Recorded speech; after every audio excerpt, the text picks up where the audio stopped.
Labas rytas. Good morning, ladies and gentlemen, Your Excellencies, ambassadors, members of the Seimas, everyone who has gathered to the Seimas of the Republic of Lithuania to take part in the discussion with our keynote speaker, Andrejus Ilarionovas, who kindly accepted our invitation to take part in the discussion and to speak on the topic. I will say a few words about Mr. Ilarionovas. He is a famous political analyst in the Russian Federation. He had a very high position. Previously, he graduated from economic studies. He worked in the Leningrad University International Economy Faculty.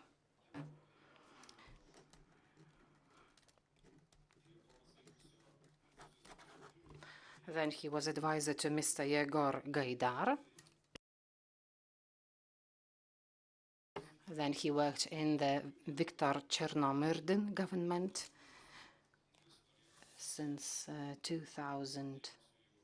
He was a chief economic advisor to Russian President Vladimir Putin. Well, you all know the reasons why he resigned in 2005. He expressed his position. He drew the dividing lines between his opinion and the policy carried out by Vladimir Putin. Since 2006, Mr. Ilarionovas has worked as a senior fellow at the Katono Institute Center. He often attends various conferences. He speaks on such subjects as economy, politics, various problems related to Russia. Participation of Mr. Ilarionovas in the spring session of NATO Parliamentary Assembly that was held in May in Vilnius was also very popular.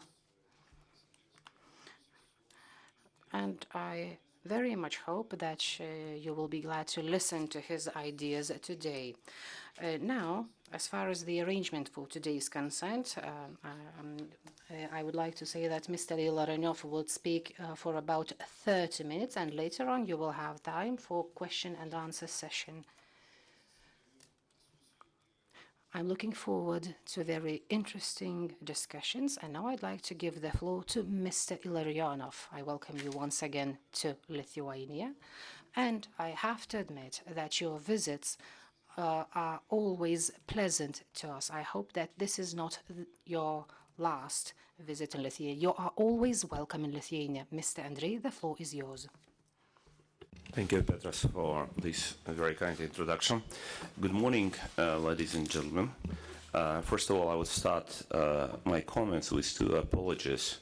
First of all, I would like to apologize that due to this event, you've been taking from your much more important duties, obligations, and maybe interests, and spend this July morning, hot morning in Vilnius, discussing this probably not the most pleasant issue that we could find in our agenda.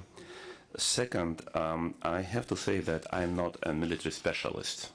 I'm an economist by training, and I spent most of my time doing economic analysis and economic consulting and economic recommendations. So that is why if something in my coming remarks would not be strictly according to the military terminology, I apologize, but sometimes in our life we find ourselves in a situation that we need to deal with new challenges, with new issues, even we are not fully educated in those issues, but those issues do have extremely important meaning and extremely important weight in our everyday life. So that is why we need to concentrate, and we need to maybe relocate our interests on new issues. The topic of our meeting today is non-linear war. So we will be talking about the war, which have this particular title. And today, July 28th, year 2014, looks like a rather symbolic day, because today, exactly today, 100 years ago, there was the beginning of the First World War. So probably Aeroflot company, some kind of lost our luggage on purpose just to give a chance to speak here exactly this Monday, not day early, not day later. So, coming to the topic, first of all about terminology. You can find several terms that are used as synonyms, like non-linear war, hybrid war, non-conventional war, new generational war or warfare, war of new type, and so on. So just I am using them like synonyms. I think it's interchangeable. Probably some military specialists would find something special, but I would use it like this. Also, this discussion about non-linear war can be rather general.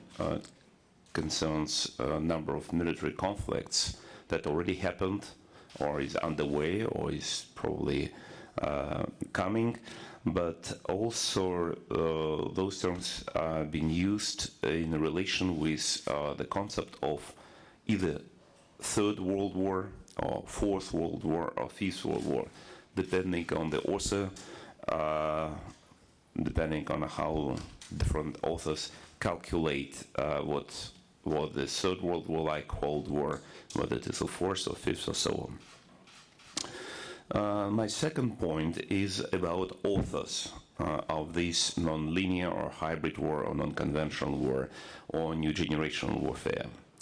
It became very widely known that the term non-linear war has been introduced for general public by the publicist known in Russia and outside Russia as well, Natan Dubovitsky, in his short story Without Sky, about, according to him, Fifth World War, which was waged by everybody against everybody.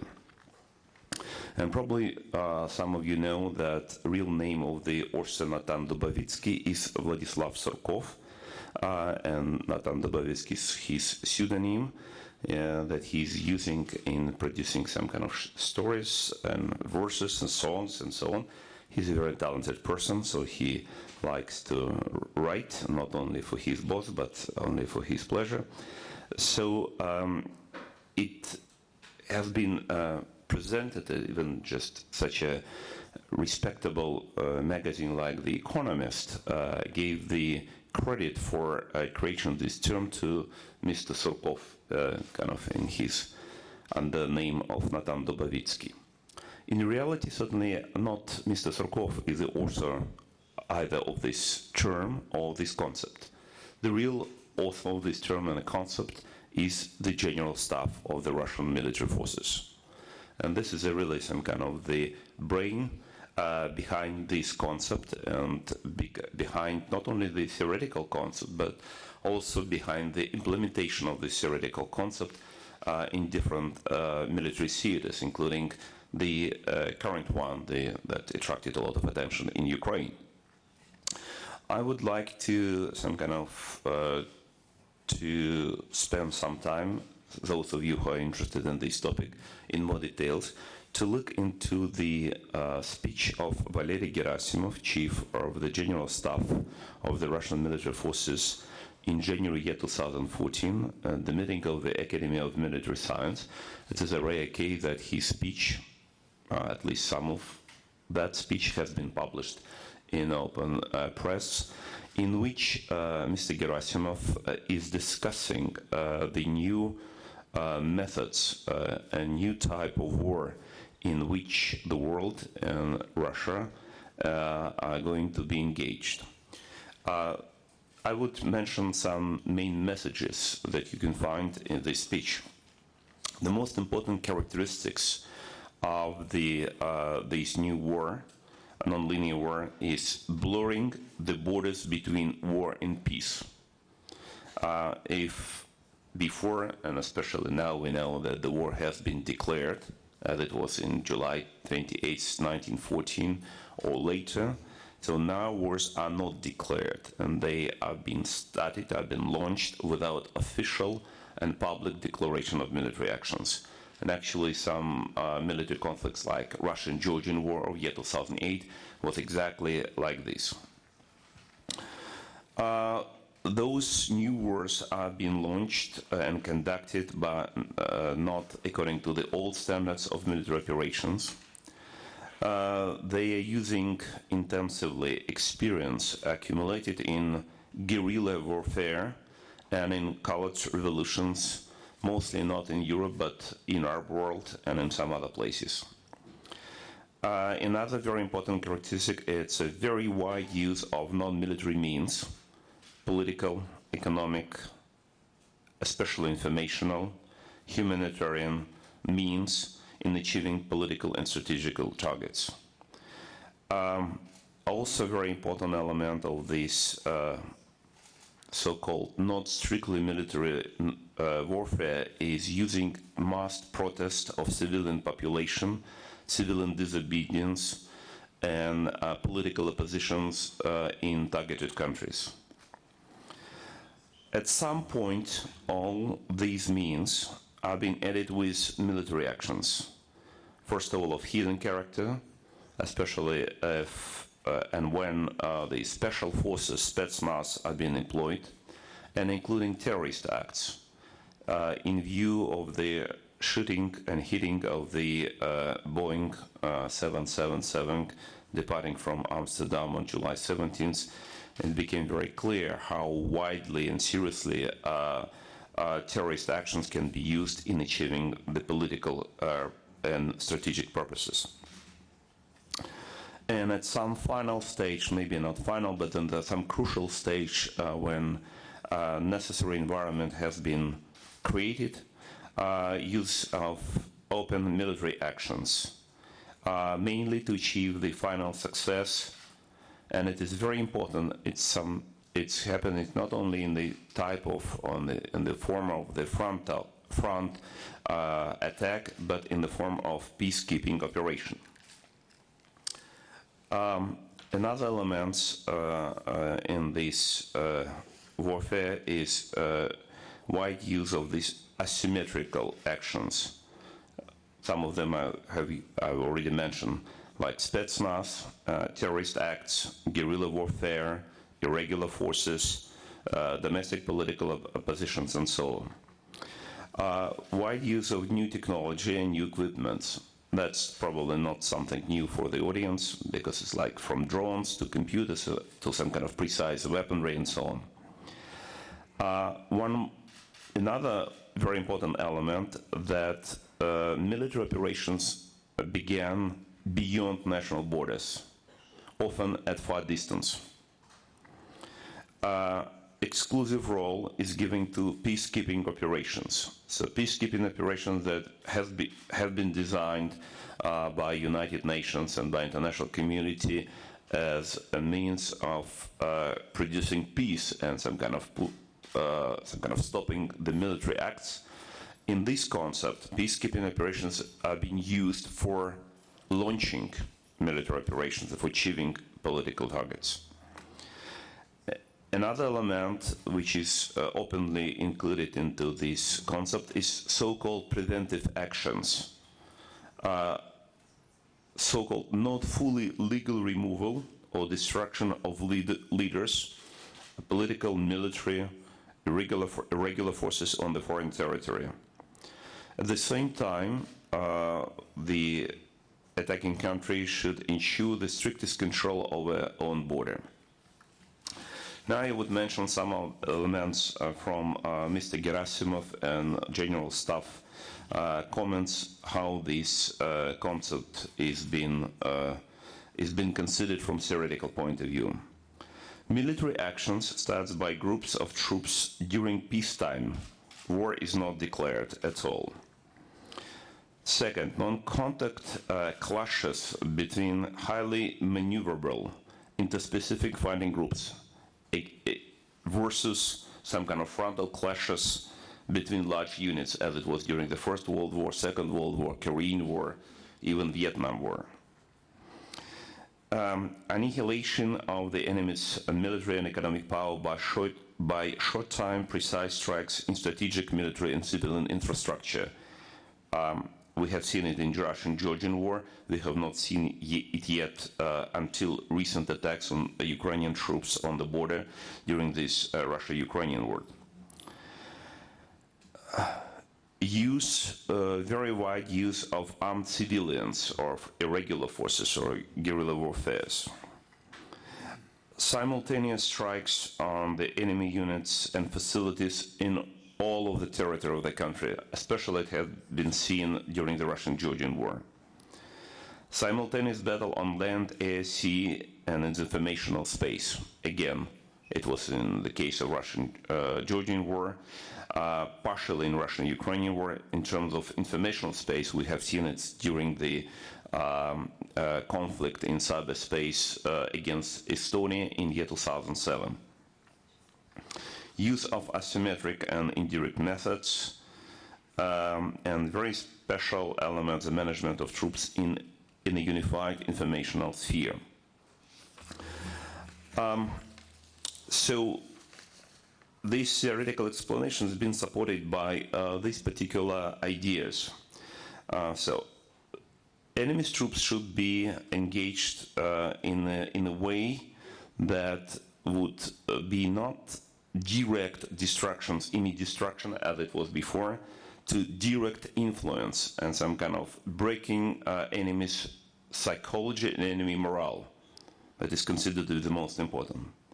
Instead of immediate direct annihilation of the opponent to its inner decay. From a war with weapons and technology to a culture war, to a psychological war, to propaganda war, to information war. From a war with conventional forces to specially prepared forces and commercial irregular groupings.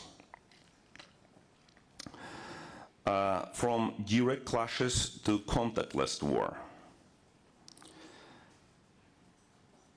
From a superficial war to a total war, including the enemy's internal site, bases, and so on. From war in the physical environment to avoiding the human consciousness and a cyberspace. From symmetric to asymmetric warfare to a combination of political, economic, information, technological, and ecological campaigns. From war in a definite period or defined period of time to a state of permanent war, the natural conditions of national life. So, and the main stages of this new generation warfare can be schematized as follows. First phase, and actually we have seen a lot of this already in Ukraine, or in the war against Ukraine. And the first phase, non-military asymmetric warfare, encompassing information, moral, psychological, ideological, diplomatic, economic measures, as part of a plan to establish a favorable political, economic, and military environment. Second phase, special operations to mislead political and military leaders by coordinating measures carried out by diplomatic channels, media, top government, and military agencies by leaking false data, orders, directives, and instructions. Third phase, intimidation, deceiving, bribing government and military officers with the objective of making them abandon their services duties. That was very widely used in Ukraine, and many government and military officials have became victims and targets of this particular phase. Fourth phase, destabilizing propaganda to increase discontent among the population, especially boosted by arrival of Russian groups of militants, escalating subversions on the territory of the targeted country. Fifth phase, which we have not seen yet, but it is included as a theoretical base. Establishment of no-fly zones of the country to be attacked, imposition of blockades, and extensive use of private military companies in close cooperation with armed opposition units. Six, commencement of military action immediately preceded by large-scale reconnaissance and subversive missions. Seventh phase, combination of targeted information operations, electronic warfare operation, aerospace operation, continuous Air Force harassment combined with the use of high-precision weapons launched from various platforms, including long-range artillery, weapons-based, new physical principles, microwave radiations, biological weapons, and so on. Eighth phase, roll over the remaining points of resistance and destructions of surviving enemy units by special operations conducted by reconnaissance units to spot which enemy units have survived and transmit their coordinates to the attacker's missile and artillery units, fire barrages to annihilate the defender's resisting army units by effective advanced weapons, and so on. So that's a pretty developed concept of this non-linear war. And as I would probably repeat again, the point that I've made earlier when we've met at the NATO parliamentary session here in Vilnius, what we are seeing right now is not a Cold War. It cannot be called as a Cold War because the methods that are being used here is very far from cold, and they are intended to achieve global strategic targets, strategic purposes. So in any case, when we're discussing this, whether it's a linear war or non-linear war or elements of different wars, we need to understand the purpose of the war that has been launched, again, almost exactly 1 year ago, on July 27th, year 2013, just 1 year and 1 day ago, in Kyiv, in a speech of Mr. Putin to both Russian and Ukrainian audience in honor of the 1025th anniversary of the baptism of Kiev and Rus. So it's a very important element because it's an ideological component of this war, restoration of the so-called Russian world, Ruski Mir. It's a kind of a unification under one government roof, all Russian people by ethnic origin, all Russian-speaking people, regardless of their ethnicity, all people who ever lived on the territory of the former Soviet Union or their offsprings, and all people who ever lived on the territory of the Russian Empire and their offsprings. At least all these four categories are included into the law that has been adopted by the State Duma of the Russian Federation under the term соотечественники, compatriots.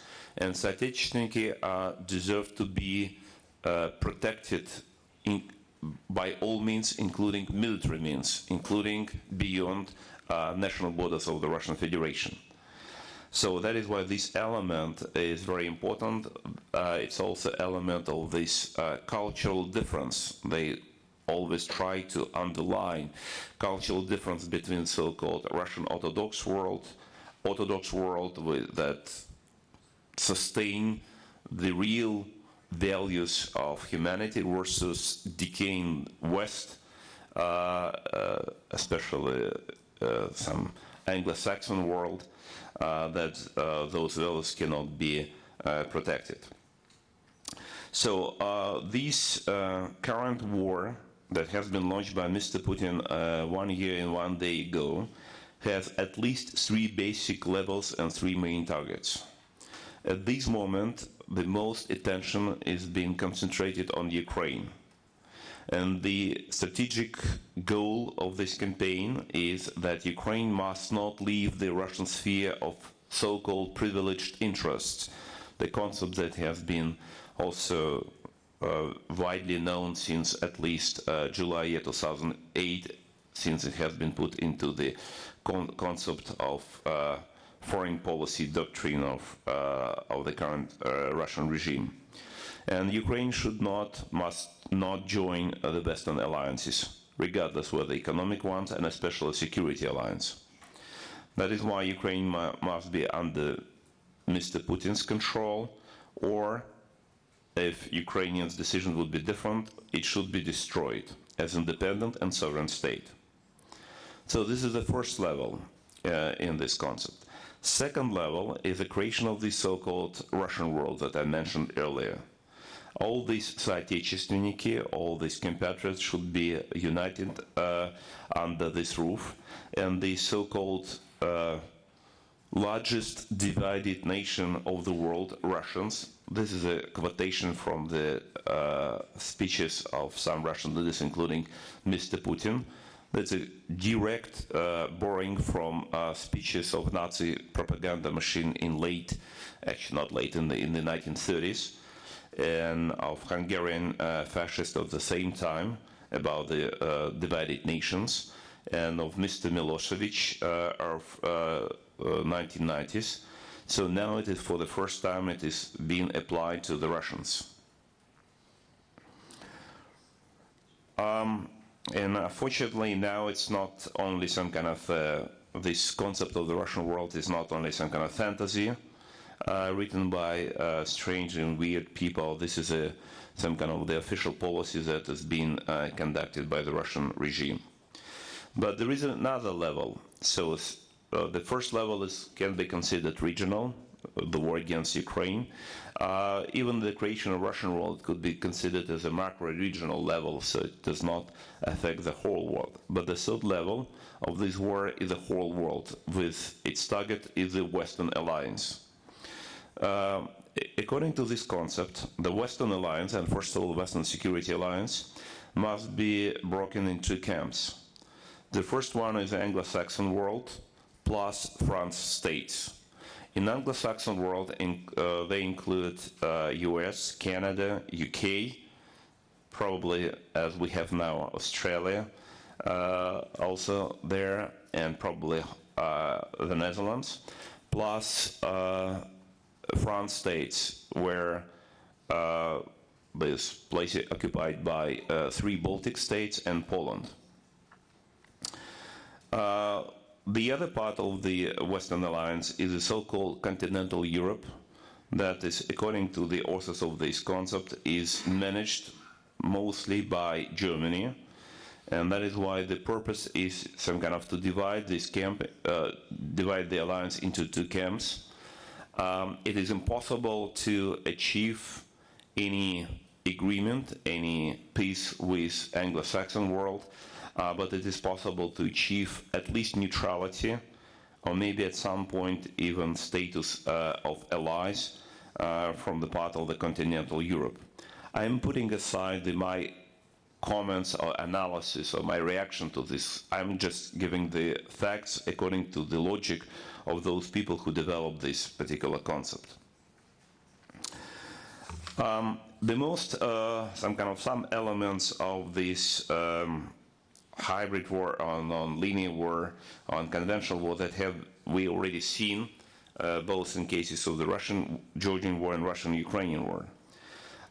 Some element that I would like to comment in more details. Intelligence. It was very clear that intelligence was collecting for a long time, for many years, and key figures of the Russian forces who emerged later, like Mr. Girkin, as the leader of these military operations, have traveled to Ukraine many times, especially in the delegation of the Russian Orthodox Church, accompanying the Russian Patriarch Kirill and other church officials.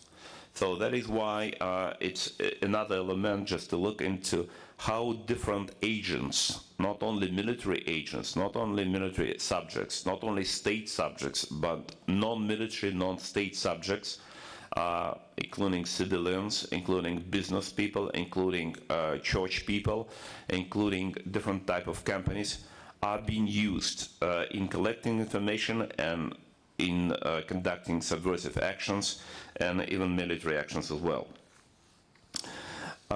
Counterintelligence on the part of the Western Alliance happened to be not at very high level, and I would like to mention several very clear and very painful mistakes that have been visible over the last few years.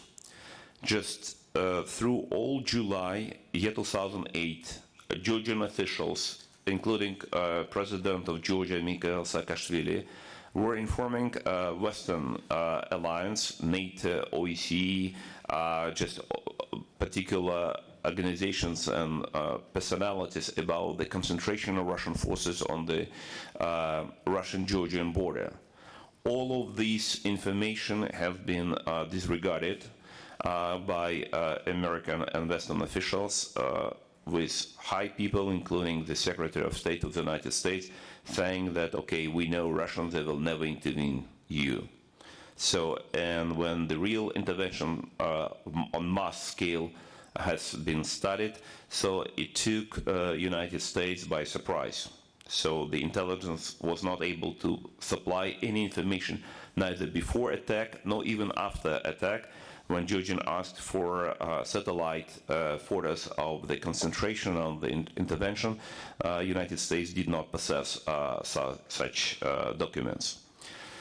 This year, something similar happened just one day before of the Crimean open intervention. On February 26, the U.S. Intelligence community published a report saying that some kind of military activities on the Russian side does not mean that Russia is going to attack and occupy either part of Ukraine. Next day, Russian troops stormed the building in Simferopol of the Supreme Council, and the hidden part of the military operation from the Russian side that started actually 7 days before, on February 20th, became visible to anyone in the world, to millions of people. So the U.S. intelligence was not able to detect neither hidden part of this, not almost even a visible part. One more element that even also just showing what kind of instrument have been used. In mid-April, year 2014, Russian regime started to disseminate rumors and disinformation about immediate attack of the Russian troops and crossing the Russian-Ukrainian border and attack on Kiev.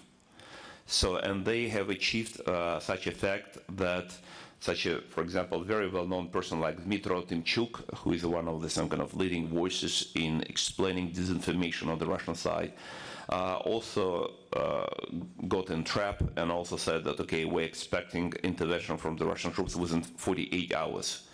Another person, Mr. Marchuk, who was the Minister of Defense of Ukraine, who was the head of the Security Council of Ukraine, who was the head of KGB of Ukraine, and so on, also made a statement that produced a very some kind of strong shock waves in the Ukrainian society, saying that in 48 hours, Russian troops are going to cross the Ukrainian border. The effect of this disinformation campaign was such strong that whole Kiev has been deserted. There was almost no people there. The economic life and political life and kind of has been paralyzed, and there was no intervention from the Russian troop. So that is why there are different ways to influence internal political, economic life of the targeted country can be used to destabilize and to destroy either economy or psychology or morale or all of them. Cyber war. We have seen how the cyber war has been used against Estonia in year 2007, against Georgia in year 2008, when almost all websites of government bodies and organizations have been paralyzed by cyber attacks during the war. Wide use of special forces and commanders of different types. We have seen has been achieved in Crimea, that the whole peninsula has been occupied by special forces, rather effective, rather organized, very well trained, very well equipped. Less known the role of the special forces in the launching of the Russo-Georgian War just large-scale Russian-Georgian War in August year 2008. The special unit of Russian Special Forces of GRU, the 10th Brigade of Spetsnaz, has been placed in Tskhinvali, in the camp of the Russian peacekeepers. They occupied the main, the most important, the most serious barrack, three-stop building in the center of this camp, while peacekeepers have been pushed to other places. And in the night of from August 7th to August 8th of year 2008, this unit of GRU, of 10th Brigade of Spetsnaz of GRU, played a very special role in launching the attack. As you probably know, the beginning of these some kind of large-scale hostilities was due to attack of the South Ossetian mortar artillery on the Georgian troops that led to a number of more than 36 wounded Georgians, and the aim was to provoke the response with fire to the position, because South Ossetians launched their attack from the position of Russian peacekeepers. So if Georgians would respond with fire, so would definitely attack Russian peacekeepers. That would be the pretext for the full-scale operations. Georgians did not respond, even they suffered serious casualties. So then Mr. Medvedev called at 2 in the morning, but not to the Russian peacekeeping camp in Tskhinvali, but to the commander of this unit, of 107th unit of this brigade, asking why there is no response from the Georgian troops. So the response was that, okay, so they do not respond. Okay, the order was, okay, to intensify fire from the South Ossetian troops, that Georgians would respond. On 4 in the morning, Medvedev called again, asking what is the situation on the ground. And the response was, again, there is no some kind of fire from the Georgian position. Then, 7 in the morning, not Mr. Medvedev, but Mr. Putin called from Beijing, once again, to this 107th unit of Spetsnaz. We can have some guess what kind of discussion was that time. But 30 minutes later, this unit of Spetsnaz started fire against Russian peacekeepers. As a result of this fire, one of the officers of Russian peacekeepers has been killed, and another one was wounded. After that, the Russian side has received so-called material confirmation of the death of Russian peacekeepers. They claim that it was from the Russian fire, and after that they claim that, okay, this is a basis, some kind of so-called legal basis for mass-scale intervention through the Russian-Georgian border. In fact, the Russian troops already crossed the border, but they needed some kind of legal pretext for this operation. Once again, it shows what role can be assigned to such a special forces, to such commanders, in launching and in sustaining particular military campaign. Another point, as I mentioned already, but I would repeat again because it's very important, because it changes our understanding what kind of war is it. It's a wide use of the so-called non-government actors, including business, NGOs, religious organizations, criminals, private persons, that are acting relatively independently, but under the overall guidance and centralized command. This is a so-called the term of the third force. When I studied the Russian-Georgian War, and I have intensive interviews with OEC officers located in South Ossetia of different nationalities, and we're trying to restore some kind of what happened before the launch of hostilities on August 7th. So they told me the story that they didn't understand initially, but started to understand it later.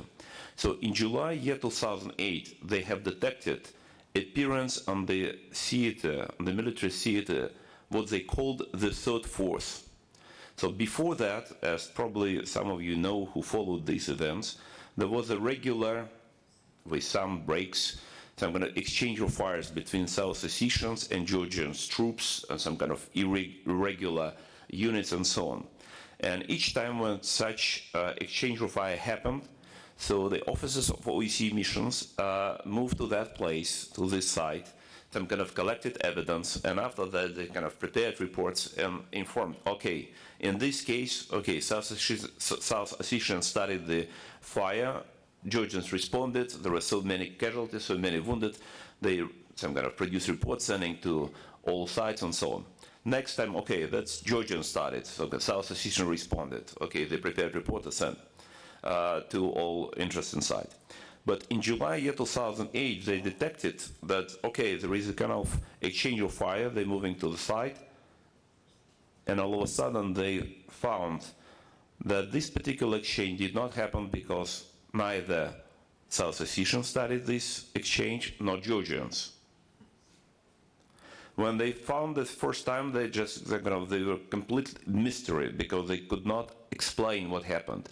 But when those cases became quite regularly, they said, all right, that's arrival of the so-called third force. And when I asked, okay, what is the third force? Because first of all, I did not buy it because I said that okay, it's just another military anecdotes, some kind of generals or officers, some kind of trying to produce impression on civilians. But they said, okay, we are sure that is the Russian forces. And actually, he didn't tell me. He showed with his eyes on the map where was the Russian Federation. And I said, okay, I cannot buy it. It's completely impossible. He said, okay, you will study more, you will understand it. So something similar we have seen very recently during the hitting of this Malaysian jet, the Boeing, that officially it looks like the two sides, again separatists, in this case not South Ossetian, but so-called Donbass or Donetsk or Luganda, whatever, and Ukrainian regular forces. And the whole terrorist act is presented in such a way that is some kind of the guilt should be going either on one side or on the other side. And we all witness how different some kind of participants trying to play this role. But in reality, as we have studied and we have learned, it has not been neither Ukrainians, it's very obvious, and now there's a lot of evidence that Ukrainians are not involved in that, but not even separatists in eastern Ukraine involved in that.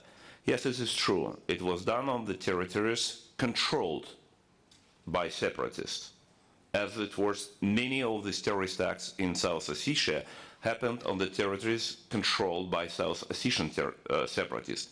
As it was in the case in Abkhazia, many terrorist acts happened on the territory controlled by Abkhazian terrorists, separatists. But in reality, those terrorist acts have been conducted by very special, very well-trained groups from the Russian side, from the regular Russian troops who performed this operation. Probably I will say a few words about this jet, maybe here, just maybe not come back to this point again. This is a very important element because even as we know, the United States intelligence said that, okay, they have no evidence that the official Russian forces are involved, which another already at least forced example of failure of US intelligence.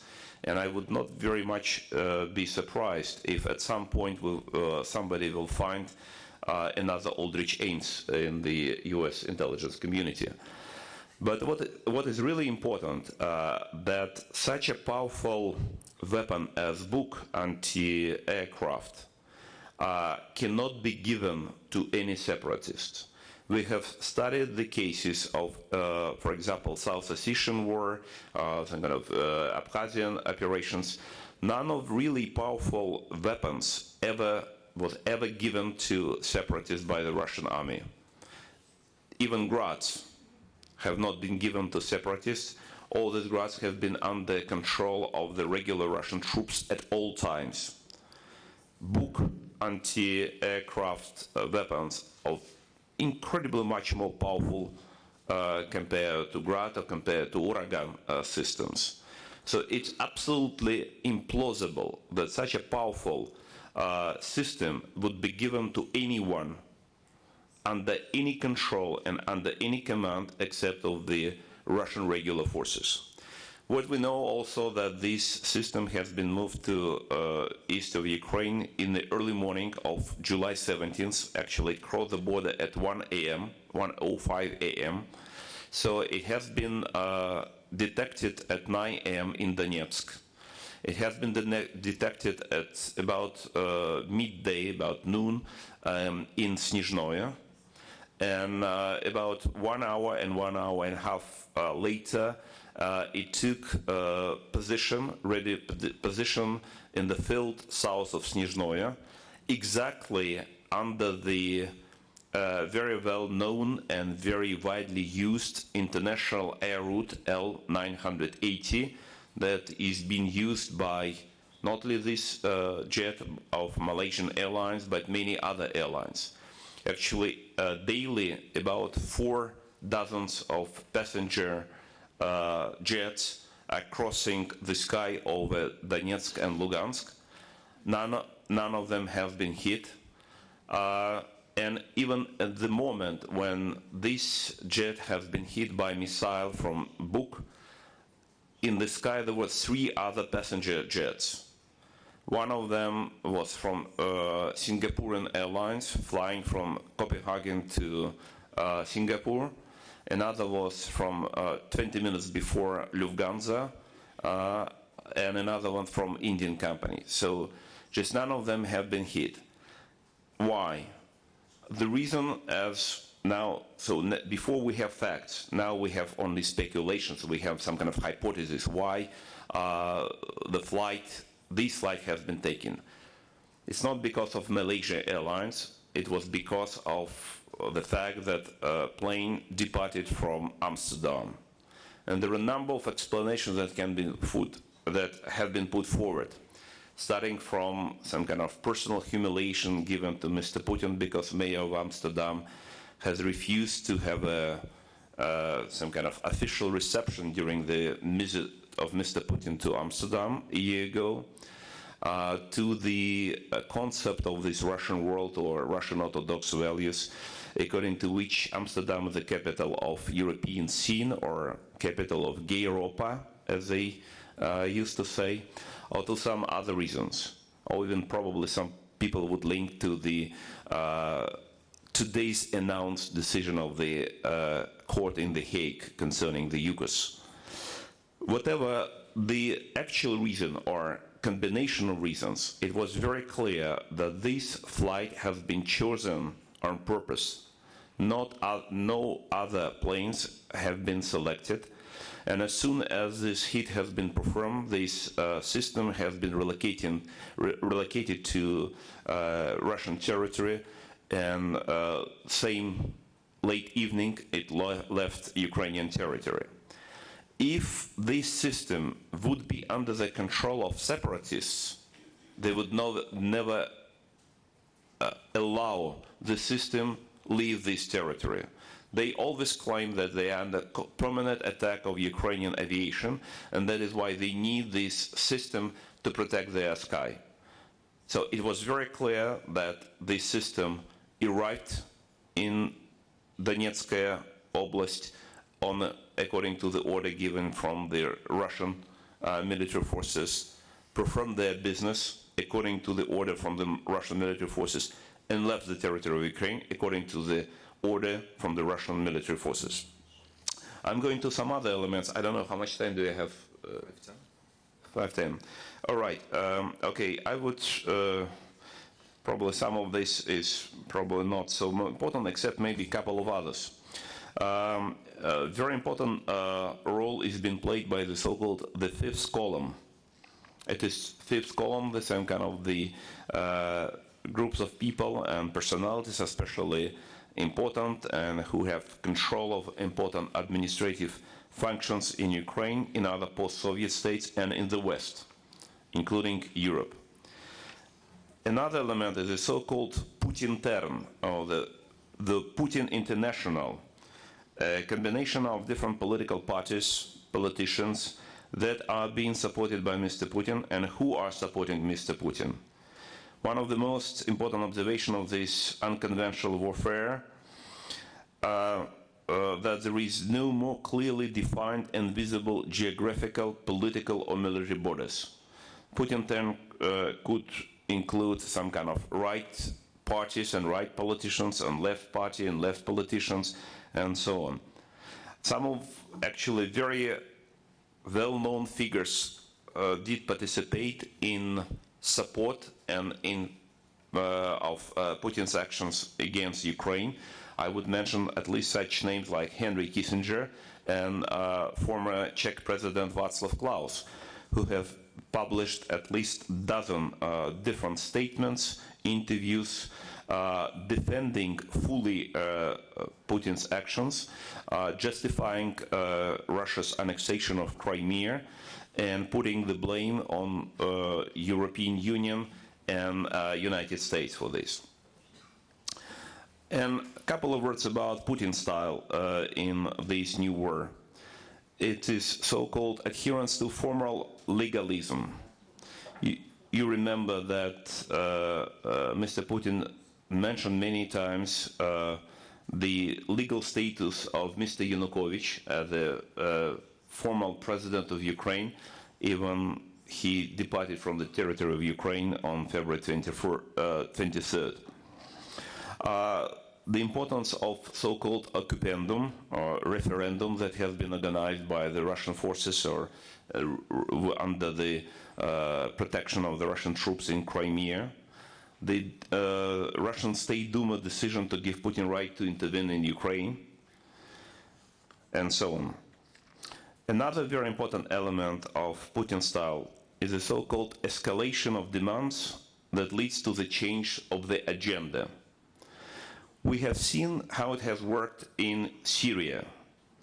As you remember, 1 year ago, after almost 3 years of civil war in Syria, Western governments were preparing to intervene, and the United States was even going to strike on some targets in Syria.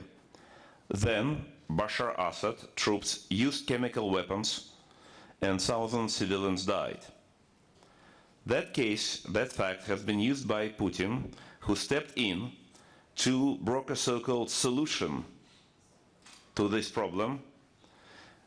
There were the negotiations. Assad gave up chemical weapons, but instead became a party of the negotiations, and has been legalized by Western negotiation process.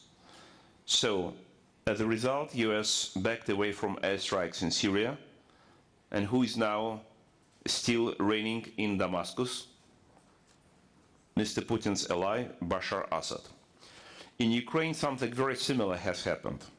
First of all, Putin started the sanitary trade, economic and financial war without any justification. That led to recession and stagnation in Ukrainian economy. After that, Putin has changed agenda by forcing Yanukovych to reject the agreement with the European Union And that became more important than even economic downturn in Ukrainian economy. When people went into Maidan protesting this turnaround in the Ukrainian foreign policy, Putin has again changed the agenda by instigating adoption of draconian laws by the Ukrainian parliament on January 16, 2014, and use of brutal police force against demonstrators. When people rose against those draconian laws and brutal violence, Putin has again changed the agenda by instigating mass murder of the Sky 100 on Maidan. When the new government started investigation of this mass murder, Putin has again changed the agenda by snatching Crimea from Ukraine. When the public attention was attracted to Crimea, Putin has changed the agenda by launching the destabilization of the south and east of Ukraine. When Ukraine and the world were dealing with atrocities in eastern Ukraine, Putin has again changed the agenda by massing troops on the Russian-Ukrainian border and threatening to intervene directly on mass scale. When some Western leaders were issuing the 1,001st warning not crossing the 2,000 seconds red line, Putin has changed the agenda again by sending militants and weapons to Donbass. When Ukraine started to deal with that problem, Putin has again changed the agenda by shooting Ukrainian troops from the Russian territory with grads and guns. When the world was not even ready to react appropriately to that new challenge, there was a terrorist act with shooting down a passenger jet with 300 innocent lives. And now everybody in the world are discussing, okay, how can we stop terrorist acts, not putting attention even to what is going on in the east of Ukraine. So there's the same approach, some kind of escalating problems, escalating demands, as a result of which all previous happen to be paling in comparison. So what is the response to this non-linear war? It's a big discussion, it cannot be done here, but I would mention some of them. First of all, it is necessary to recognize and understand, and just in open and publicly, this is a war. It's not a joke. It's not some kind of preparation. It's a real war. And this war has several levels, stages. If this war and the aggressor is not stopped at these early stages, it will be second stage, it will be third stage, it will be the next stage until all these targets of this war will be achieved. Second, it is a very important element of this non-linear war. I'm putting aside military component because there are some kind of military specialists and professionals who are dealing with it appropriately. What is important element is the information war. Those who are conducting this information war, they are not journalists. They are information troops. And that's a very important element because many of us do consider journalism, at least in the some kind of free part of the world, as journalism, as a profession that collects information and produces the most objective, some kind of, as to what extent it's possible, objective information. It's a different story for those people who are working on the side of the aggressor. They're distorting information. They're producing disinformation. They're producing lies. Ukrainian website InfoResist has published some time ago the collection of the 20 lies of Putin propaganda against Ukraine, which shows how sophisticated the approach of those information troops, because they're using footage, video, photo materials that collected from Dagestan 5 years ago, from Syria 3 years ago, from Bashkortostan 10 years ago, from some other places in different time in different places. If you are not specialist in those materials, if you have no enough time and resources, you just cannot identify the document. And they're very good on that. But they prepared, first of all, these 20 documents. A couple of weeks later, they produced 40 new lies. After that, 60 new lies. After that, 70 new lies. And they're working like a real machine. If you don't have such a machine, if you do not have people regardless whether they are on the kind of a government payroll or there's a private company, you cannot sustain this information war. Because this information war has aimed, first of all, on the Russian population, on the population of the targeted country, and the population around the world. If you do not produce counter evidence, millions of people around the world started to think that is truth. And that is why population of even those countries that are not targeted yet, they're going to to be loyal to the interpretation of the one that is produced by the aggressor. It's absolutely new situation that probably we never had before, and just these danger, these threats should be understood appropriately. And my last point would be here that because it's according to the authors of this concept and of this implementation of this non-linear war, is not several months, it's not even a year, not several years. It's a long-term campaign with a long-term and very ambitious targets. So that is why the final victory in the war can be achieved only if the aggressor will cease to become an aggressor. And that can happen only if Russia will become a democratic country. There is a theory that actually looks like confirmed by the evidence of the last century that democratic countries do not fight each other. The only way to stop this aggressive, revisionist and revanchist behavior is just to achieve democratic status for Russia. Thank you.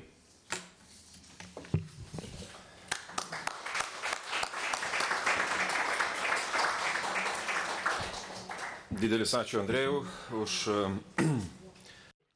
Thank you, Andrei, for a very comprehensive presentation, for very well thought arguments and conclusions that you have presented during your presentation. We have some time for the discussion. Before you raise your question, please introduce yourself. I've already received one question on the internet, but we'll begin with the Lithuanian media representatives. Kristina Jaskūnaitė from LRT. Ask what should Europe and United States of America do today, talking about situation in Ukraine, and what should be done to stop Vladimir Putin today and this week? Thank you. Okay, I tried to actually to put forward some of my points, that was, I would say, initial elements. Strictly speaking, it's necessary to address each of the directions or each of the elements of the non-linear war, starting from recognition that it's a war, and it is a war not only against Ukraine. It's a war against these kind of Western values of Western world. It's not some kind of, once again, it's not a fantasy of some kind of weird people. It's an official policy. So that is why it should be understood that these actions of different kind, direct military actions or information or psychological warfare, are directed on the Western world. That should be understood first. Second, as I said, immediate step, something with information, whatever, information counter troops or whatever. 5 months ago, I believe it was 5 months ago, early March, I was speaking with Ukrainian officials. It was probably some kind of March 3rd or March 4th, just very, very beginning. And I said to them that the very first thing that you need to to create whatever, some kind of information center that who would be dealing with journalists, with media companies, with professionals, to provide them with information, with briefings, what available to officials. That time, Ukrainians did not understand it completely, and they say, why should we do it? It's not our business, we're not going to do it. Okay, but you don't understand the essence of this new warfare, because this is the most important warfare that affects your own population, your own troops, your own military units, your own security forces, your own police or militia, whatever. Just if you would not some kind of react on all this campaign of disinformation, it's a matter of time when your own population has changed views, as we have seen in Russia, because it's probably the most massive brainwashing campaign that have been undertaken in Russia, not only behind the closed doors, not only behind the Iron Curtain, as we have seen back some kind of 60 years ago, but under some called so transparent borders, information borders. There is no problem to some kind of to get information from any sources. Nevertheless, if majority of population are being some kind of open to the some kind of brainwashing campaign 24 hours a day, 7 days a week, to some kind of first of all to television and to some other mass media resources, it's striking how it is possible to change some kind of psychology, individual psychology and mass psychology of population. So that's kind of the starting points. And the some kind of third points, it's just the military. I'm not going to some kind of to comment on this, but it's quite clear all was finally either lost or won by military forces. Just I'm stopping here because it's just some other people some kind of have better views what to do and how to do it, but it's quite clear without it's impossible. And the fourth point is, once again, it is necessary to keep in mind the long-term targets. In this probably long-term campaign, Russia must be democratic. Russia must be free. Without achieving that particular target, we unfortunately will be facing all the time with some kind of these outbreaks of revisionism, of revanchism, of new military campaigns on any directions. Sure. Victoria Rinkevičiūtė, could you evaluate the recent sanctions by European Union and the US to Russia? Will they actually have an impact on the Russian economy? And wouldn't the sanctions have a never impact on the European Union that is highly dependent on the Russian gas and stuff like that? Thank you. I already said many times, and I would repeat again what I said many times, I'm very skeptical about sanctions. Just in principle, I have not seen in the history of sanctions that any aggressor, whoever that aggressor was, Saddam Hussein or family Kim or Iran or whoever, would change its behavior. Just I haven't seen any some kind of convincing example of the effectiveness of sanctions. Especially because all those countries are much smaller compared to Russia. They have much less diversified economies than Russia. It's quite clear that all world would not participate in sanctions. There will be many other countries, even as we see, Europe is not very willing to participate in those sanctions. But even Europe and the United States would participate, many of the countries would not. So that is why those sanctions, even if they would be some kind of adopted, would be implemented, would have any substantial effect compared to what we have seen in history. But unfortunately, even those type of sanctions have never been neither implemented but not even discussed, because those sanctions, so-called sanctions, so-called three waves, it's impossible to talk about them in a serious manner, because it just those sanctions against few people and few companies do not affect to any extent situation, whatever, economic, political, or any other in Russia. Moreover, those sanctions are some kind of contributing maybe to the case that Russian regime is presented to the population. They think, okay, look at this West. They're trying to produce harm. They're trying to stop us.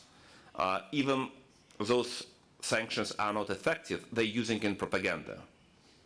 So that is why I thought from the very first days, that I thought that probably one particular type of sanctions could be effective in this particular case.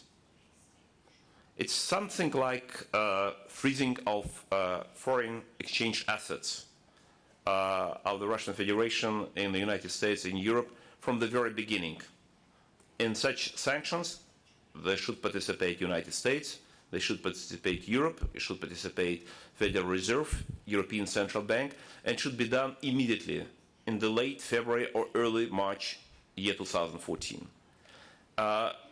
If Russian regime would find itself without foreign exchange reserves, almost that time was close to $600 billion US, it would be rather hard to have any aggressive policy against neighbors. But since that policy, those sanctions have not been implemented that time, and they still are not being discussed, even not mentioned in any serious conversations. So Russian entities, including Russian Central Bank, withdraw their assets from United States and from Europe. So that is why it's too late.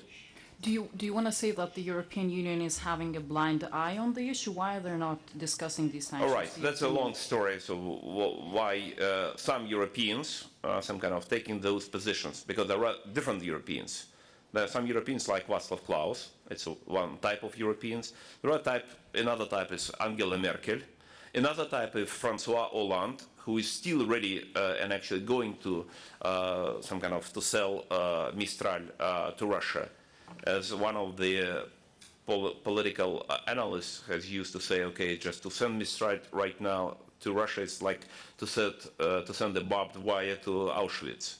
Okay, it's his words, okay, but it's understanding.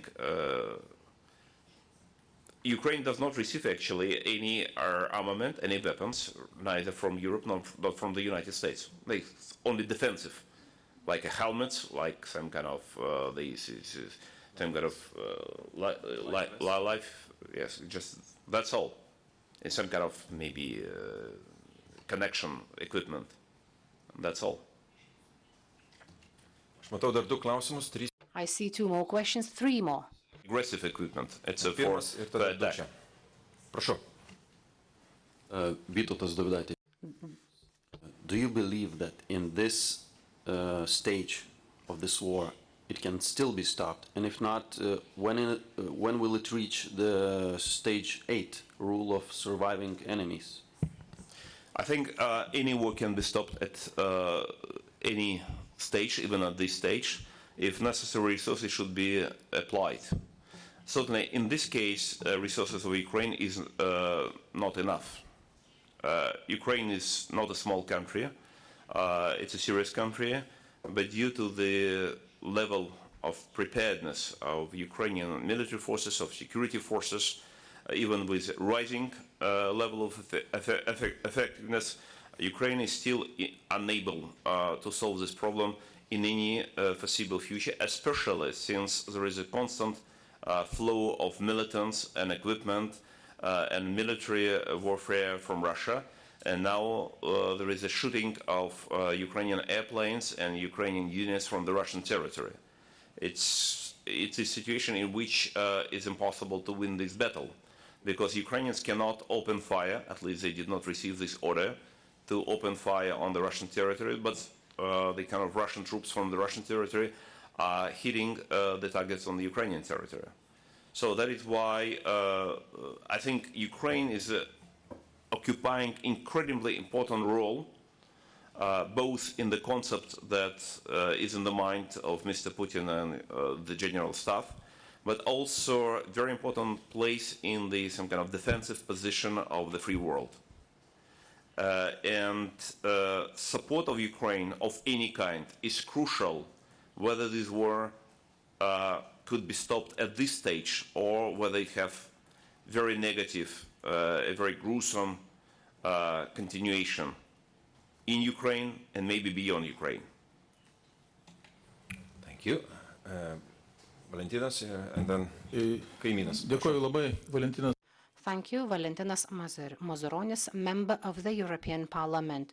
First and foremost, I would like to express my gratitude for a very comprehensive presentation and for explaining of what a hybrid war means, which dates back much earlier than general population started noticing it.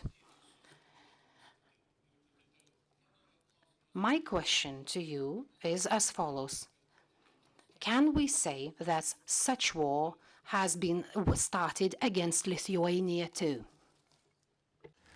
All right. First of all, I would like to say that some kind of example of the so-called hybrid war or non-linear war has been employed in 1939, in 1940, against 3 Baltic states: Estonia, Latvia, and Lithuania.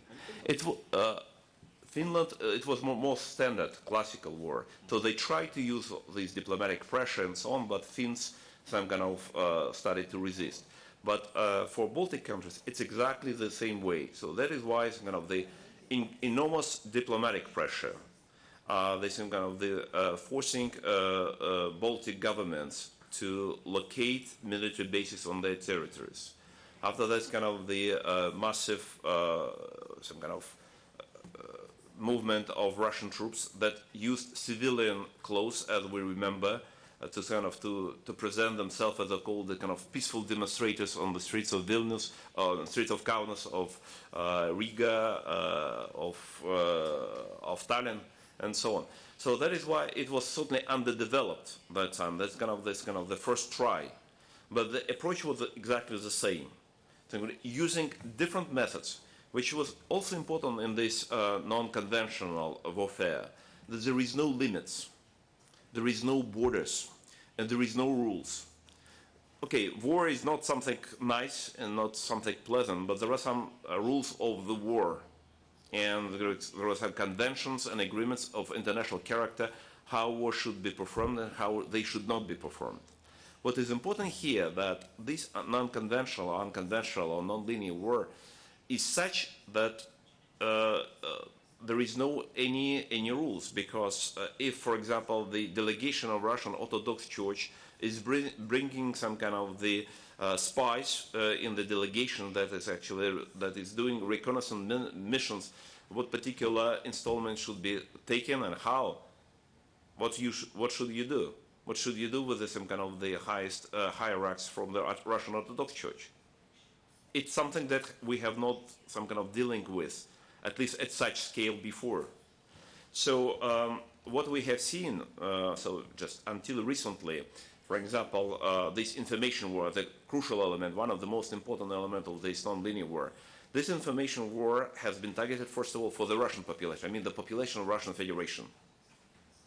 After that, it spread to neighboring countries, to Ukraine, to Belarus, to Baltic countries, to countries of Central Asia, to countries of South Caucasus. Now, it's actually not now, it's already several years, it moved to Central Europe.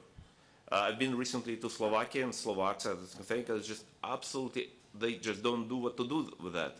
Because all these social networks are being occupied by all these Russian slang, vatniki, or some the members of these units of information troops who are participating in these debates and creating an impression for anyone who would participate or who would look into this debates or comments.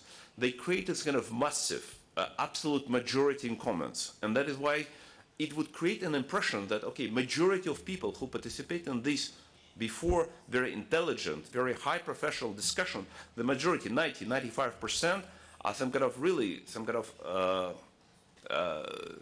all those vatnikis. And that's actually impact on psychology of participants. Not only very strong people, I mean psychologically strong people could participate in such debate. Because majority of people, and especially it's concerning the females, so because there is attack and personal attacks, and especially attacks of very low level, so they would not participate in it because it's very humiliating to receive such responses, And that is why they just, okay, no, I will not participate in it. I will not write. I will not comment. And they departing, leaving the field, the battlefield, to the aggressor. And that's the purpose of this campaign. Because the purpose is to, first of all, to produce psychological impression that you are in absolute minority, that you have some kind of very strange views that are not shared by no one. And that is why, and especially it's some kind of as a personal attack, so just, I would not participate. And after that, okay, look, here, there, just I'm alone. Maybe I'm not right, maybe I'm wrong, and they are right. And that is why at least they achieve this, at least neutrality in this psychological and informational warfare. And now they moved from Central Europe to Western Europe and to the United States. They hired a lot of native speakers in English, in French, in German, in Italian, in Spanish, and they actively participating exactly in the same style. So that is why it is not some kind of limited to a particular region. It's a really world warfare.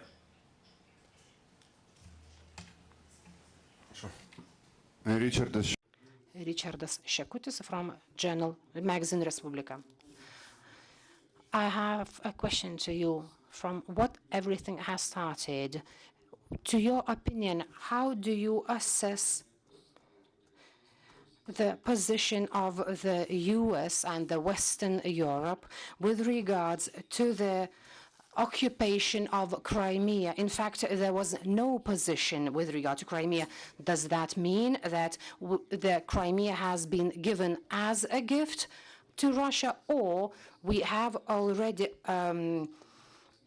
are in the position when occupation of sovereign territories is considered as a normal practice? All right, this is a very painful story because annexation of Crimea was, as we all know, the first time of annexation in Europe since 1945. Forceful, with a violation of all norms of international law, of Helsinki Act, of the Charter of the United Nations, of number of international agreements, bilateral between Russia and Ukraine, multilateral, including Budapest Memorandum, and many others. So that is why it was expected that such some kind of rude violation of international norm will have a very strong some kind of condemnation from everybody, and certainly from Europe, first of all, and from the United States. Unfortunately, it was clear that neither Europe nor United States were able to produce anything that would be considered even by neutral observers as something serious, and definitely not by Mr. Putin and by Kremlin. Even very strong statements with condemnation of, for example, of keeping South Ossetia and Abkhazia, then when was particular resolution have been adopted by European Parliament or by OECD or whatever, just Mr. Putin, according to conversation with Mr. Saakashvili, thought, okay, just forget about this. To put it in a very polite way, so he used slightly different words. So, but here we did not have even such a condemnation of the annexation of Crimea in this particular case. And I'm sure that in this case we cannot, or I mean the world cannot limit itself to only condemnation. I already said just back in February and early March, if Mr. Obama would behave in late February and early March as Mr. Bush Jr. behaved on August 11th, year 2008, so the whole annexation of Crimea probably would not happen. It is very important, and it's a duty, this is a responsibility of just really very few persons. In this particular case, only Mr. Obama could make a change if he would act very, very fast and very, very decisively. He did not do neither that time. Moreover, he said absolutely opposite to what that could produce any impact on Mr. Putin's behavior. Mr. Obama said that time, we are not going to use troops in any regard, in any way. So it has been considered by Kremlin as an invitation to continue aggression. against Crimea, against Eastern Ukraine, and he repeated several times.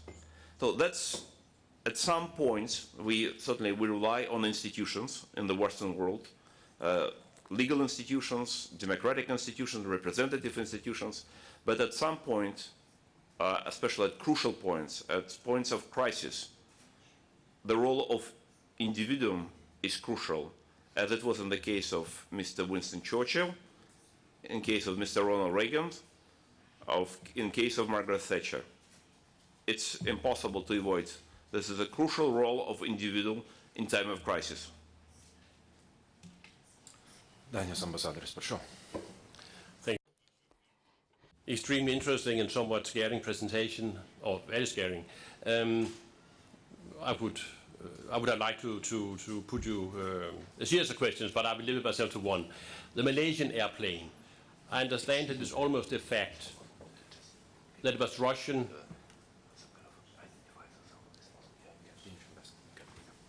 regular forces which shot down the plane. What was the target and has it been achieved? The Russians, they would have preferred that it was believed it was preferably the Ukrainians who did it, or at least the separatists, or even if they knew it might be revealed they did it themselves. Has that hurt them? I mean, and I would say, as far as I can judge, the element of sympathy which might have been for the separatists have totally disappeared. In the Western world, at least, there's no sympathy whatsoever. In Ukraine, also, I'm definitely no expert, but my feeling is that the Russians have lost the war of minds in Ukraine. They might be increasing the military pressure and subversion and so on, but if you take the shooting down the airplane in particular, but also the war in general, have the Russians succeeded? Thank you. May I answer or try to answer your question with such a comparison? What do you think Mr. Bashar Assad won more sympathies when he used chemical weapons against civilians and killed thousands of them, or not? We would probably agree that he did not get any particular sympathy around the world. And actually it's only confirmed and some kind of strengthened his some kind of status, his position as a kind of a horrible dictator who is killing own citizens, right? Something similar can be said in this case. Regardless what is viewed towards separatists around the world, the target, the implied target of this attack was to produce pressure in European capitals on their governments, on European governments, that they, in their turn, would produce pressure on Mr. Poroshenko and on the Ukrainian authorities to stop war in eastern Ukraine at any cost. Whatever happened there, we are not interested what is going on there in eastern Ukraine. We do not want that our citizens would be killed with terrorist attacks. So that is why Mr. Poroshenko stopped this war right now. We do not care much what's going on there, but war should be stopped right now. So the purpose of Mr. Putin, the kind of long-term purpose, his purpose in this particular case, he understands that it's rather hard to occupy the whole Ukraine, and it could be very ineffective. What is important, not to allow Ukraine to join Western alliances, both economic and security ones. If there is a big so-called Transnistria in the eastern part of Ukraine, if there is always some kind of provocation, some kind of clashes, some kind of terrorist acts and so on, and if these so-called big Transnistria in terms of Donetsk, Lugansk, People's Republics or whatever, or Novorossiya, so it is quite clear that Ukraine cannot join on full scale any European institutions until this issue can be solved. And as we have seen it already in the cases of Abkhazia, South Ossetia, Transnistria, it can last 5 years, 10 years, 20 years, 30 years, 50 years, endlessly. And this is the purpose of Mr. Putin. Not to allow Ukraine to leave the sphere of privileged interests. So that is why what people would think about separatists, he doesn't care. He doesn't care, and looks like, to my mind, what we see, those who followed all this intercepted conversation with separatists, it was quite clear. They did know what are they hitting. So actually not they hitting, because they were only providing the some kind of the defense or protection for the system. But the system itself was managed by the Russian staff. And when all these people, whatever, Besler or whoever, when they reporting to them, reporting to their high authorities or the kind of to their kind of coordinators, it's quite clear they did know what is going on. And for him, it was quite a shock. And actually, you can hear by his words that for him it's quite a shock that there was a passenger jet hit, even for that separatist. So, which actually another indication that all the separatists, and actually this group was under his command, so-called, even he himself didn't know what particular target has been hit by missile, which once again indication that he himself, the highest commander under whom this system, the book system was, he didn't have anything with choosing the target, with following the target, with the called enlightening the target, when this kind of missile moving this to this 10 kilometers high altitude. So just he is not in charge of that, but he was presented as a guilty side, as a guilty party. And for Mr. Putin, it's fine. It's exactly what he did with South Ossetians. He presented them in all these attacks on Georgians in South Ossetia in July, in August, year 2008, as a guilty party. It's exactly the same style. Pirma eilė. Thank you, Professor. I am the Italian ambassador in Lithuania. I have two questions. One, after your speech, it's clear that President Obama is silent. The Europeans are divided and weak. Sanctions are not effective because not taken in the due time and stronger sanctions. Russian opposition is also weak, very weak and divided. And Putin is also looking to China because there is an agreement in gas, there is an agreement to create a financial bank in order to avoid IMF. So which is your therapy? What the West must do? You mentioned Churchill, Reagan and Madame Thatcher. We have also to mention the reaction in the Euro missile crisis in the year 85 when we put the Euro missile in Germany, Italy, Netherlands, that bring to the collapse of the Soviet Union. Which is your therapy? What we have to do? And secondly, you work until 9 years ago with Mr. Putin. How you can describe him? He is from the method, the psychological method. He's an autocrat, or he listens to his advisor. He involves the others. Which kind of personality is it? Because you stay in the same table for taking big decision in economic field 10 years ago. Thank you. All right. Okay. As your first question concerning therapy, I already tried to some kind of provide my recipe to the question of the lady, just with the at least main 4 points. I can repeat them again. I think that's crucial for me, as once again, as non-military expert, because probably a military person would provide some additional points that would be relevant to military sphere. But I would probably stress one more point that I already mentioned here, that at this moment, Ukraine is crucial.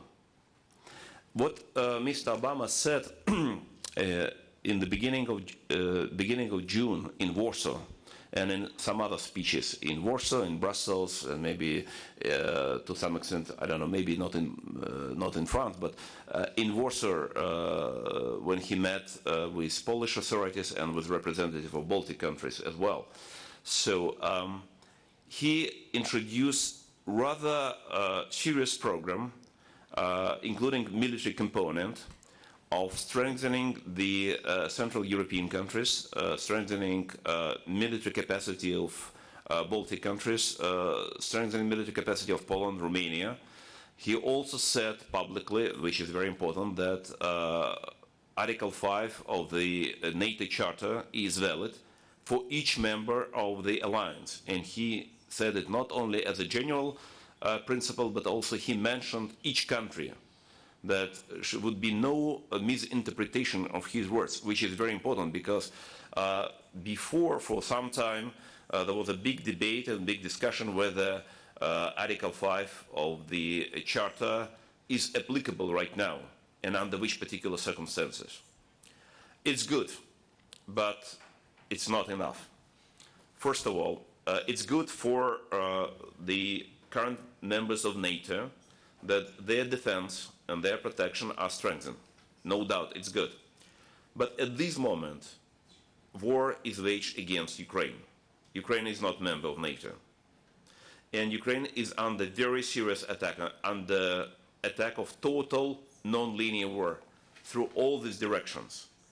And Ukraine so far did not receive and does not receive very substantial support of any kind from NATO, from US, from Europe, whatever. Just even this, some kind of not lethal equipment, some kind of defensive equipment, and only United States started to send to Ukraine at the very end of June, not before that. So, but for the issue whether this war will be translated into the next stage, what is important defense not of, with all due respect, of Poland, but defense of Ukraine. Defense of Poland might become very important if defense of Ukraine will not be successful. My suggestion would be to provide all necessary for defense of Ukraine. And the sooner the better.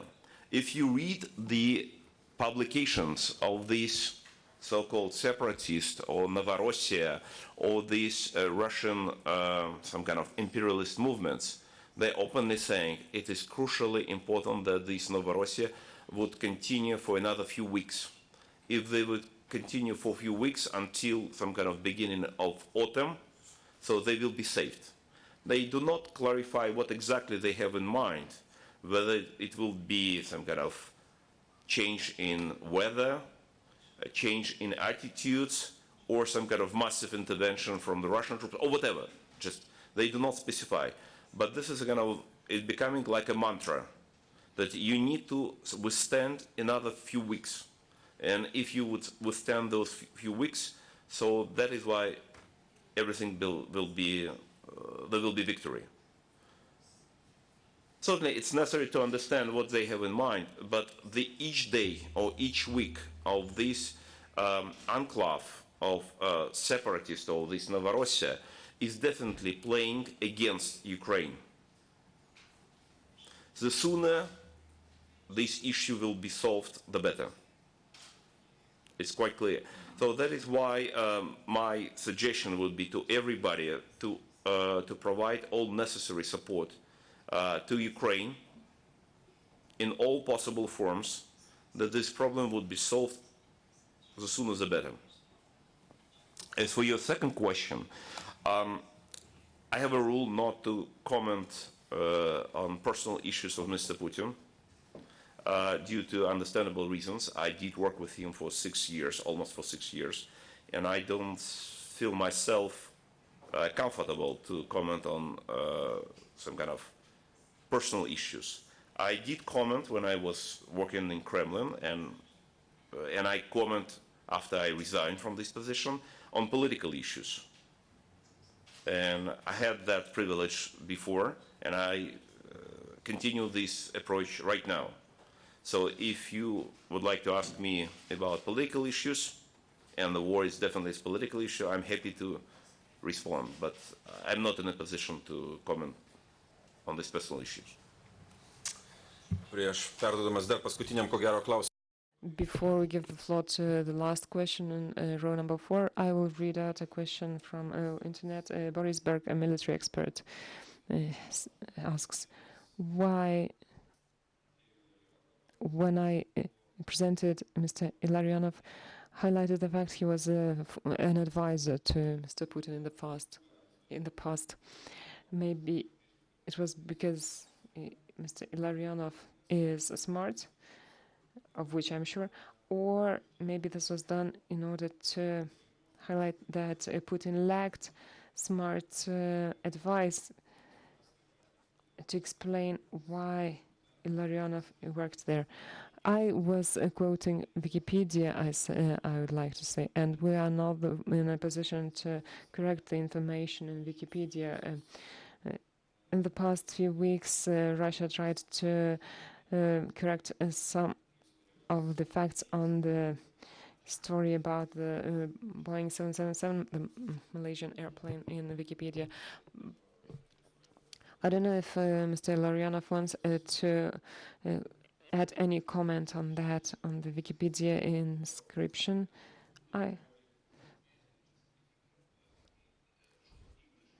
What you said in Lithuania. The question comes as, in my introductory remarks, I said as Mr. Ilarionov was the former advisor to Mr. Putin some 9 years ago. Then he resigned. And the question comes as following. Why did I make this remark?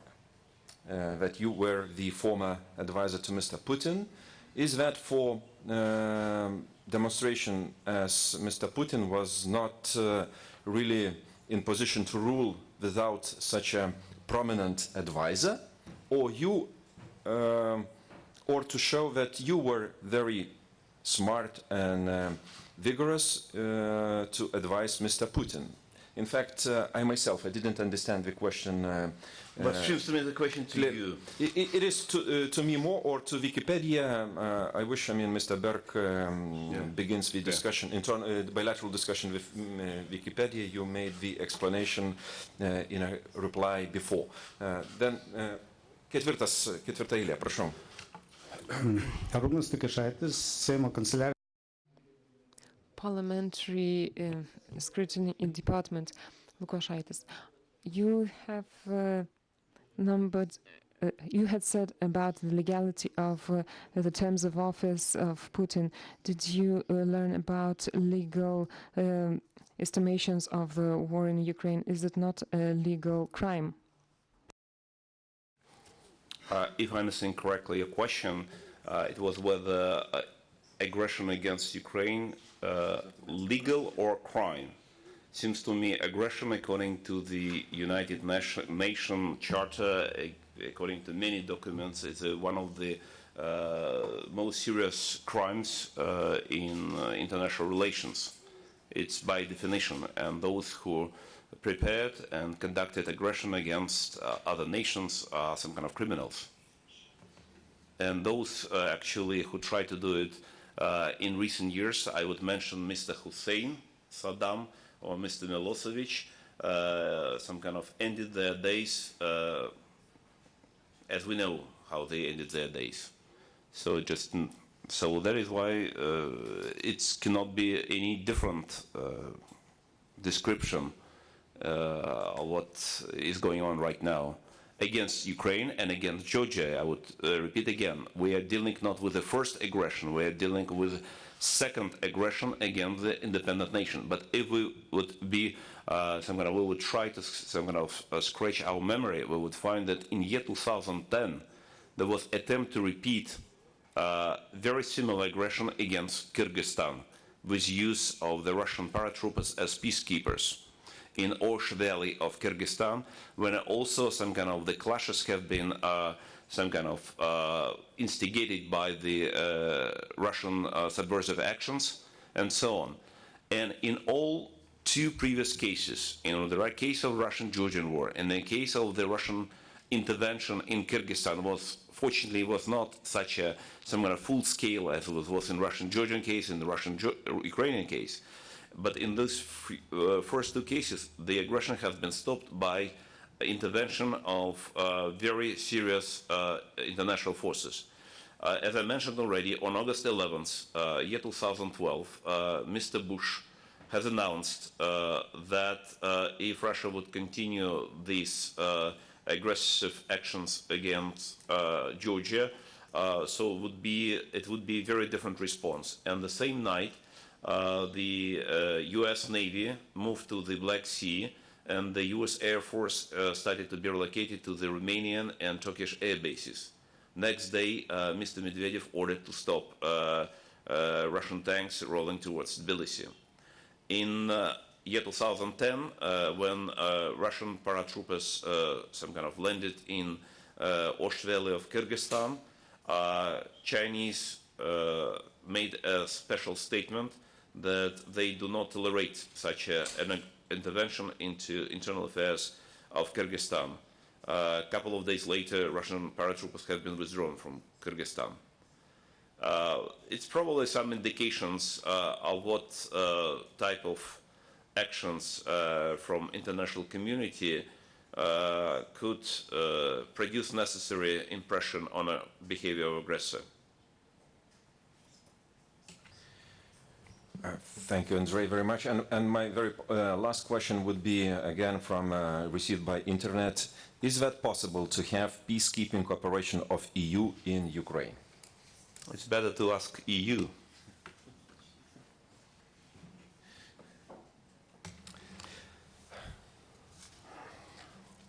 Ačiū.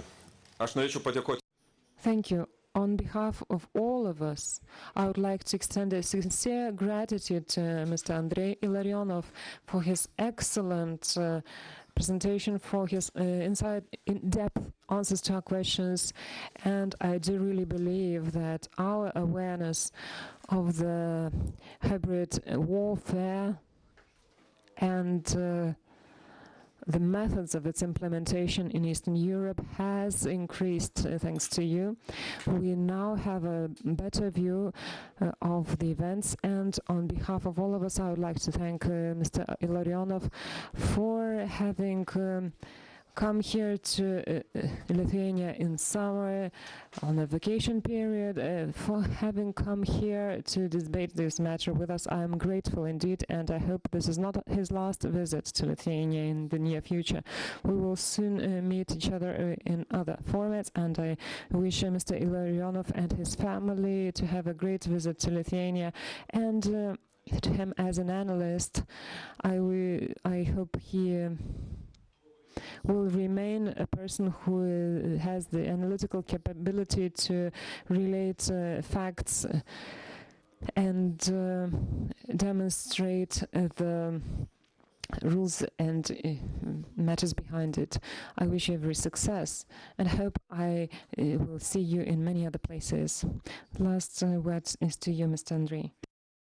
Thank you, everybody, for coming here and participating in this discussion. I would like only to say a word here in conclusion. What we're dealing right now, it is not some kind of one event that will go away at dawn. It is a very long-term problem, and it will not go away by itself. It can go away only if combined efforts of international community, of those countries that have already been affected and that are not affected to such an extent, would be really combined to address this problem. And the final solution to this problem, final victory, can be achieved only when Russia will become democratic. And I would ask you to just to think about that. I understand that everybody has own agenda, has own problems everywhere, and this is considered to be some kind of another country. But unfortunately, some people in that country can produce a lot of problems for the outside world. So that is why I would invite everybody to think how to achieve the situation of peace in the world, in Europe, and democracy in Russia altogether. Thank you very much for coming here.